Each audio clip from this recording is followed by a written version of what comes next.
You are lying in a hospital bed on the third floor of Marrow Creek General. When the nurse mentions, almost in passing, that she saw a moving truck outside, a house on Thistledown Lane, she doesn't know it's your house. She doesn't know that the address she just read off a delivery slip is the same address you've lived at for 43 years. The same driveway where your husband taught your children to ride bikes. The same kitchen where you rolled out pie dough every Thanksgiving until your hands grew too tired to knead. You ask her to repeat the address. She does. Your heart drops through the hospital mattress, through the floor, through 4 decades of memory.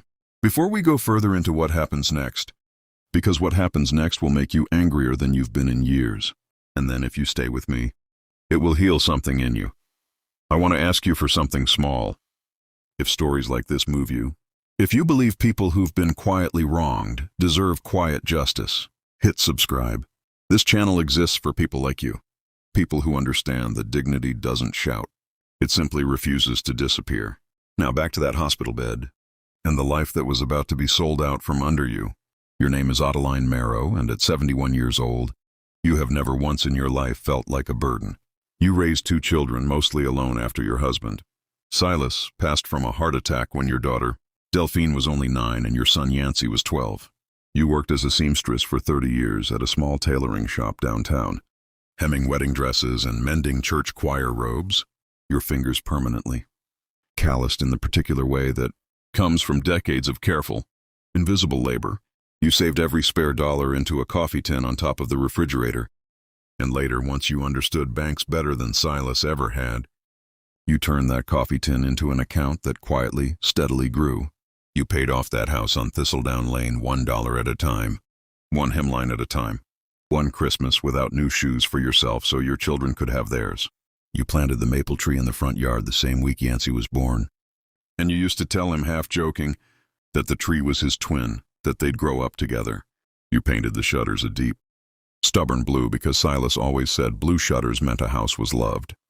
And you never repainted them, not even the year the paint began to peel, because it felt like erasing something he'd said.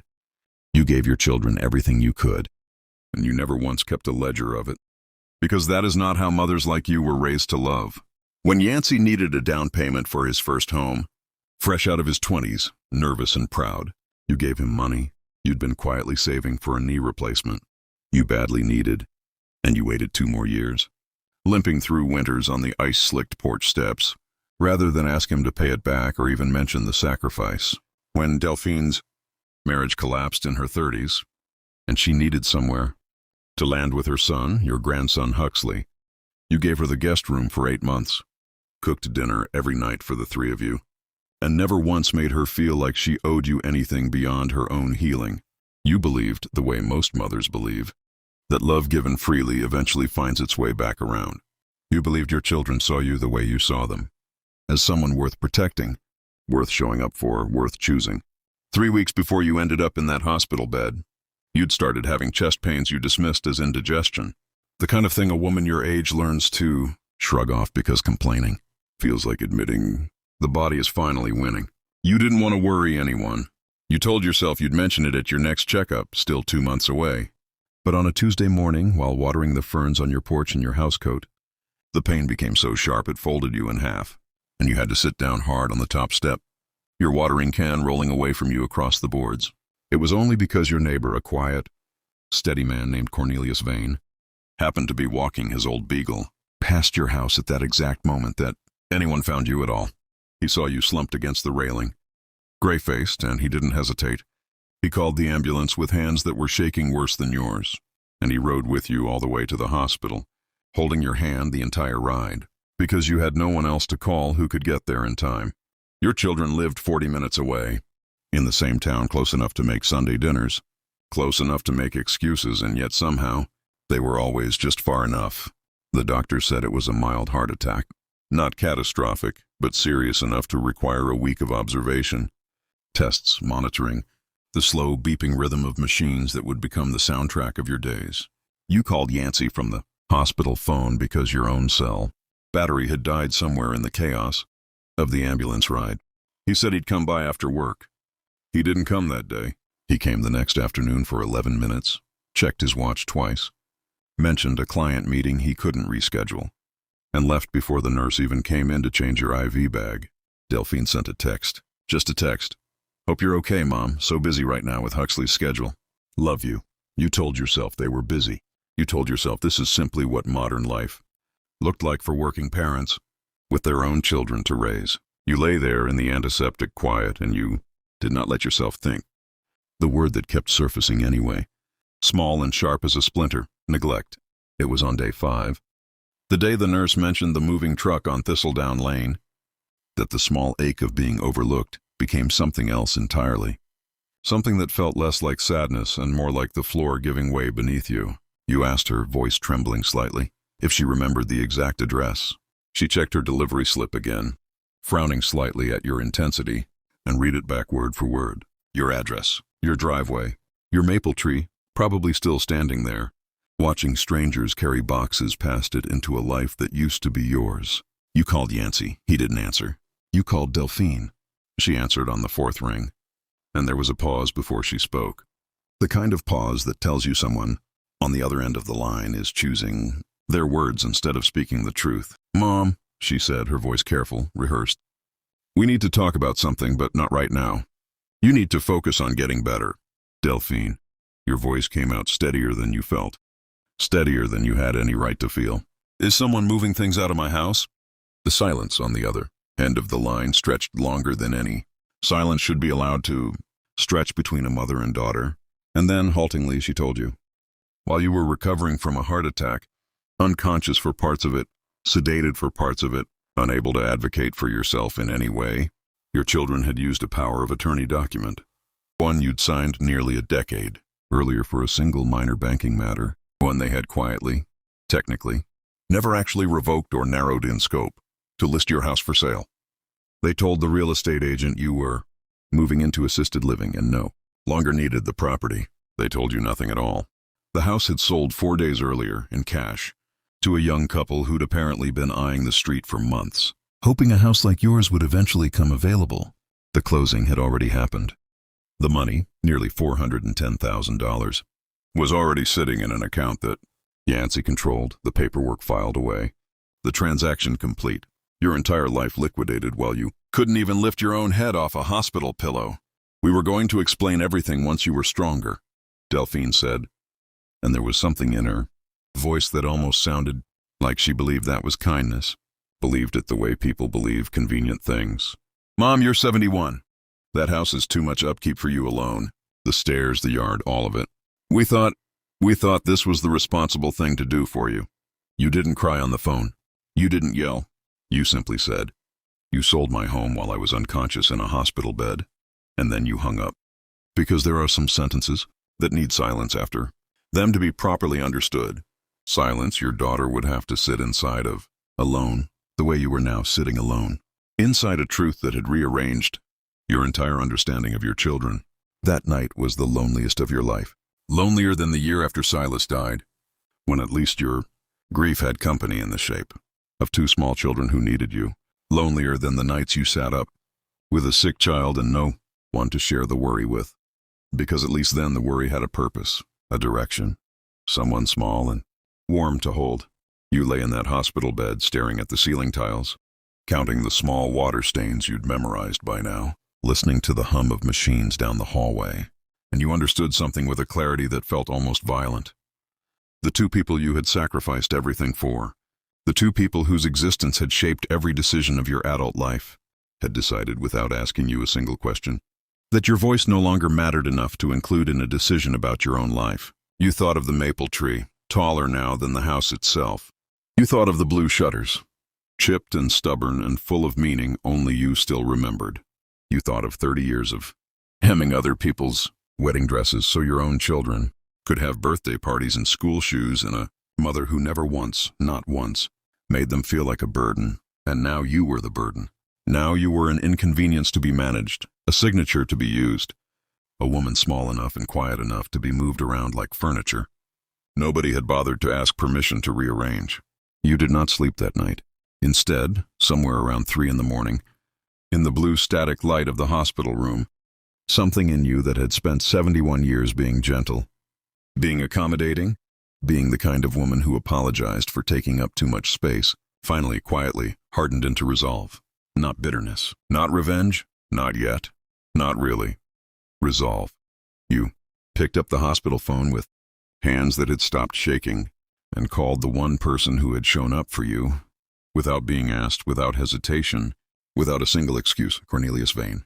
Cornelius had spent 30 years in real estate before retiring, and he still knew half the agents and lawyers in the county, still golfed on Thursdays with men who owed him favors from decades of honest dealing.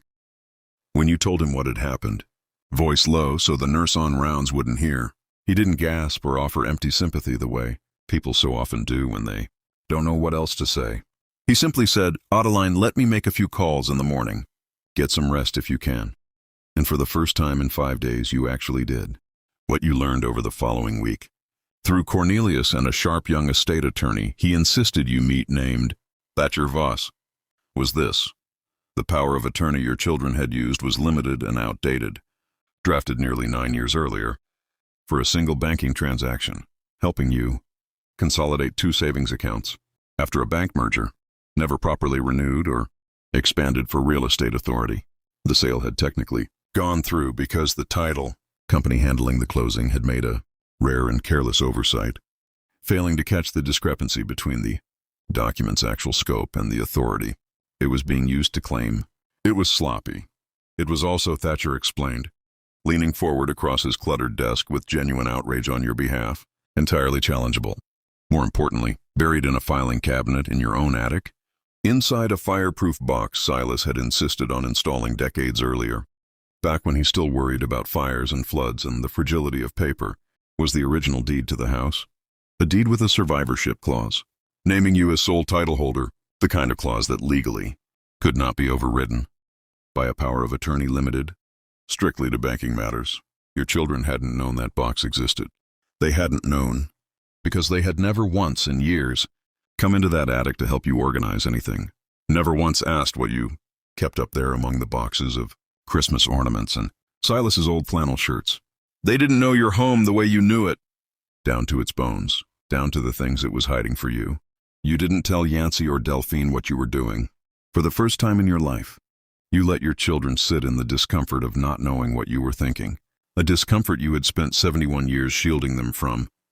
You checked out of the hospital on a Thursday, weaker than you'd like to admit, your legs still unsteady beneath you, and instead of going to Delphine's house, where she'd assumed you'd stay quietly until things settled into whatever shape she'd imagined, you went to a small extended stay inn near the edge of town with Cornelius driving you there himself, refusing to let you take a cab, carrying your single overnight bag up to the room like it weighed nothing at all. Thatcher worked quickly and carefully. Within 9 days, he'd filed a formal challenge to the sale on the grounds of improper authority and elder financial exploitation, a term that made your stomach turn the first time you heard it spoken, aloud in a lawyer's office, applied so clinically to your own children, but a term that you slowly came to accept over long, quiet afternoons at the inn, described exactly what had happened to you, whether or not either of them had meant it that way. The young couple who'd purchased the house, a schoolteacher and a young father named Griswold, were horrified to learn the full circumstances once Thatcher contacted them, and to their credit, they cooperated fully rather than fight a woman recovering from a heart attack in court. The sale was reversed. The title was restored to your name, exactly where it had always legally belonged. And then, using the very money your children had planned to keep for themselves, money that legally, cleanly, undeniably belonged to you and only you bought your own house back, every dollar of it paid in full. You sat in Thatcher's office, signing the paperwork with a pen that trembled slightly in your hand, not from weakness but from the strange, sacred feeling of reclaiming something that should never have been taken from you in the first place, of watching your own name settle back onto a piece of paper where it had always belonged. You didn't call Yancey or Delphine to tell them what you'd done.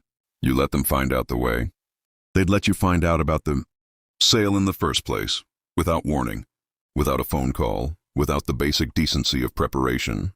2.5 weeks after you were discharged, Yancey drove past Thistledown Lane on his way home from work, the way he sometimes did out of old habit, a habit he hadn't quite been able to break even after the house had supposedly stopped belonging to his mother. He saw your car in the driveway. He saw the porch light on, glowing warm through the early dusk. He saw through the front window the unmistakable outline of you standing in your own kitchen, home, exactly where you had always been. He called you that night, his voice shaking in a way you hadn't heard since he was a frightened 12-year-old standing at his father's funeral. "Mom," he said. "How? The house?" "I don't understand." "I saw the car." "I don't understand." "You didn't ask me," you said simply quietly, with none of the tears you'd expected to feel and none of the anger either, just a kind of settled clarity about any of it. Not the sale, not the money, not even whether I wanted to leave the house. Your father and I built our whole life inside of, brick by brick, dollar by dollar. You decided I was too old to be consulted about my own life, and you decided that without ever once looking me in the eye and telling me so. He tried to explain the stress of managing your care from a distance, the fear of losing his mother to another episode with no warning, the assumption that assisted living would simply be safer, easier, more responsible. Some of it, you believed, genuinely came from a real place of worry, the tangled, imperfect worry of a son who loved his mother but didn't know how to carry that love without also trying to control the shape of it. But worry does not excuse silence. Worry does not excuse the quiet forging of intention, does not excuse cashing in a mother's whole life, while she's sedated in a hospital bed, unable to say a single word in her own defense. You told him this gently but without softening the truth, the way you'd learned to speak only in the last 3 weeks of your life, clearly, evenly, without apology for taking up space in your own story. Delphine came to see you 3 days later. She stood on the porch. The same porch where you used to blow bubbles for her when she was small, where Huxley now sometimes played on summer evenings. And she cried before she even said hello, before she even made it past the top step. "I told myself we were helping you," she said, her voice cracking. "But I think, if I'm honest, I just didn't want to deal with getting older happening to you. I didn't want to see you as someone who could need things from me, someone who could get sick and scare me like that. It was easier to make the decision for you than to sit with you and actually ask what you wanted, because asking would have meant admitting you might not always be here to ask. That you realized, standing there on your own porch with your daughters, tears catching the porch light, was closer to the truth than anything either of your children had said yet. It wasn't cruelty, not exactly. It was the quiet, cowardly convenience of treating an aging parent as a problem to be managed, rather than a person to be consulted. A fear so large it had curdled into something that looked, from the outside, indistinguishable from betrayal. And once you understood that, something in your chest loosened just slightly, enough to let forgiveness begin its slow, unhurried work, though not the kind of forgiveness that erases consequences, not the kind that pretends nothing happened. You didn't punish your children by cutting them off entirely, though you would have been well within your rights to. Instead, you set boundaries you'd never once set in 71 years of trying to make yourself easy to love. You told Yancey that any future decisions about your health, your finances, your home, would require your presence, your voice, your signature freely given, in a room where you were fully conscious and fully asked, not documents, dug up from a drawer and stretched to mean more than they ever intended. You revoked the old power of attorney entirely and had Thatcher draft a new one, naming Cornelius as your secondary contact, a decision that stung your children more than any lecture ever could have, because it told them plainly, without a single raised voice, that trust, once broken, must be rebuilt slowly and deliberately, never simply assumed back into place. Slowly, over the months that followed, something rebuilt itself in your family, though it looked different than before, sturdier in some ways and more honest in almost all of them. Yancey started calling every Sunday evening, not out of guilt, not out of obligation, but because you told him plainly and without cruelty that you wanted a relationship, built on real conversation, on actually asking how you were, rather than assuming. Delphine began bringing Huxley over most weekends, and you taught him, the way you'd once taught his mother at that same kitchen counter, how to plant bulbs in the fall so the tulips would surprise you both in spring, how to fold a hospital corner on a bed sheet, how to hem a pair of pants by hand the way people used to, before everything became disposable. Cornelius became a permanent fixture at your Sunday dinners, arriving early to help you carry the good dishes down from the high cabinet, staying late to wash them. And though neither of you ever quite named what was quietly growing between you, There was a warmth there that reminded you life could still hold entirely new rooms, even at 71, even after everything. You kept the blue shutters, touching up the paint yourself that spring, refusing Yancey's offer to hire someone. You kept the maple tree, taller now than it had ever been, its roots deep enough by now to survive almost anything.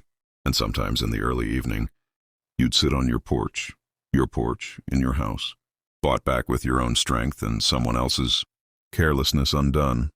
And you'd watch the light change over Thistledown Lane, gold sliding into blue, and you'd think about how close you'd come to losing.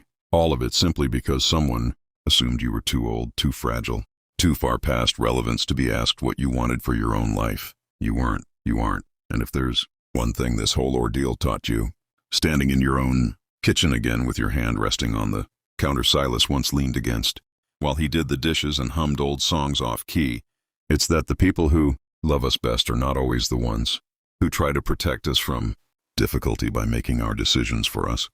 Sometimes they are the ones who simply show up for the difficulty itself quietly, without being asked, the way Cornelius did on a Tuesday morning when your own children were nowhere in sight, and the way you finally learned to show up for yourself when no one else remembered to.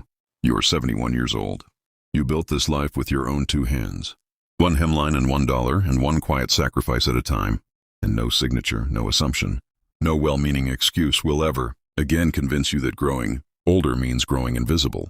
A home built with love cannot be sold by those who forgot how much it cost, because some things once truly yours, no signature can ever take away.